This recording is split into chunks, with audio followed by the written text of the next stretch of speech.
এ পুটেদা খেলতে যাবি না? সবাই তোর জন্য ওয়েট করছে। যাবো দাঁড়া, ভাতটা খেয়ে নি। তুই আয়, এখানে বস।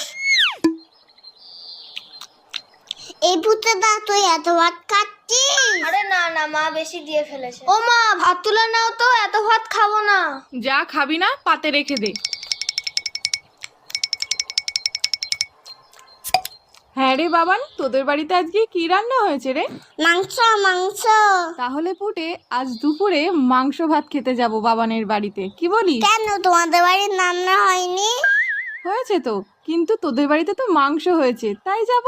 পুটেদা এত ভাত খেয়ে নিল, তাহলে তো আমাদের সবার ভাত খেয়ে নেবে। হ্যাঁ মা, যাবো যাবো না আমি তো মিথ্যে কথা বলেছি। বাবা তো পচা কাতলা মাছ এনেছে বাজার থেকে। আমি এখন যাই, সবাই আমাকে